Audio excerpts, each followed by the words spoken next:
ఆయన ఒక ఎమ్మెల్యే. వాళ్ళ ఆవిడనేమో జెడ్పీటీసీ చైర్మన్ చేయాలనుకుంటున్నారు. తండ్రి senior leader.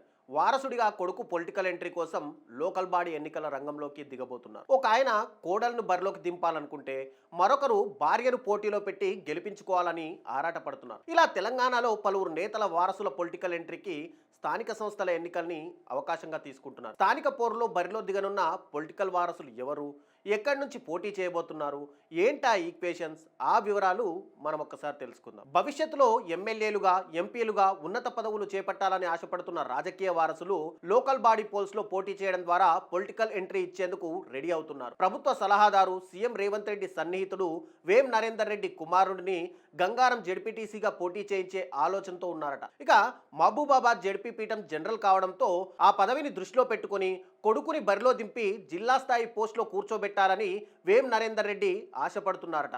Mulugu ZP chairman రేసులో మంత్రి సీతక్క కోడలు కుసుమాంజలి పేరు వినిపిస్తుంది. ఇక కామారెడ్డి జిల్లా జెడ్పీ చైర్మన్ సీటు జనరల్కు రిజర్వ్ అయ్యింది.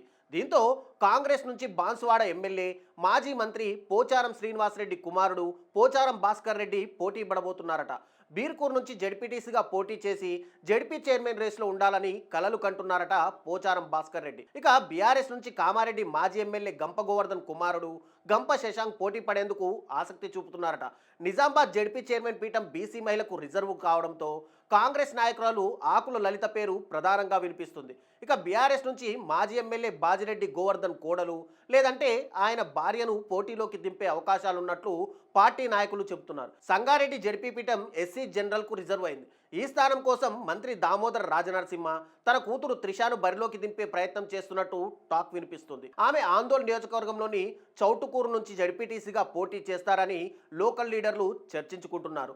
ఆందోళ్ మాజీ ఎమ్మెల్యే క్రాంతి కిరణ్ తమ్ముడు రాహుల్ కూడా పోటీలో ఉండబోతున్నారట. మెదక్ జెడ్పీ చైర్మన్ పదవి జనరల్ కేటగిరీలోకి రిజర్వ్డ్ కావడంతో కాంగ్రెస్ నుంచి నర్సాపూర్ మాజీ ఎమ్మెల్యే మదన్ రెడ్డి చైర్మన్ పదవి ఆశిస్తున్నారట.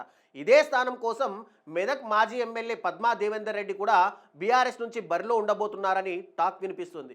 రంగారెడ్డి జిల్లా జెడ్పీ చైర్మన్ పదవి ఈసారి ఎస్సీ మహిళకు రిజర్వ్డ్ అయింది. చేవెళ్ల ఎమ్మెల్యే కాళ యాదయ్య భార్య లేకుంటే కోడలను జెడ్పీ చైర్మన్ బరిలో నిలబెట్టే అవకాశం ఉందట. యాదాద్రి భువనగిరి జెడ్పీ పీఠం బీసీ మహిళకు రిజర్వ్డ్ అయింది. ఇక్కడ కాంగ్రెస్ నుంచి ప్రభుత్వ విప్ బీర్ల ఐలయ్య అన్న భార్య బీర్ల శివాని బరిలో ఉంటారనే ప్రచారం జరుగుతుంది. ఇక బీఆర్ఎస్ నుంచి ఆలేరు మాజీ ఎమ్మెల్యే భిక్షమయ్య గౌడ్ భార్య బూడిద సువర్ణ బరిలో ఉంటారని టాక్ నడుస్తుంది. ఇక రామగుండం ఎమ్మెల్యే సతీమణి మనాలి ఠాకూర్ అంతర్గాం జెడ్పీటీసీగా పోటీకి సిద్ధమవుతున్నారట. ఇప్పటికే రాజకీయాల్లో యాక్టివ్గా ఉంటూ ఉన్నత పదవుల్లో ఉన్న నేతలు తమ కూతుర్లు, కుమారులు, కోడలను వారసులుగా పాలిటిక్స్లోకి తీసుకొచ్చే ప్రయత్నం చేస్తున్నారు. డైరెక్ట్గా ఎమ్మెల్యే టికెట్ అంటే కాస్త కష్టమవుతుందని ముందుగా లోకల్ బాడీ ఎన్నికల్లో జెడ్పీటీసీగా గెలిపించుకొని వీలైతే జెడ్పీ చైర్మన్ పీఠంలో కూర్చోబెడితే తమ వారసులకు పొలిటికల్ ఫ్యూచర్ డోకా ఉండదని ప్లాన్ చేసుకుంటున్నారట నేతలు. మరి లీడర్లు వేసుకుంటున్న లెక్కలు ఎంతవరకు వర్కౌట్ అవుతాయో చూడాలి మరి.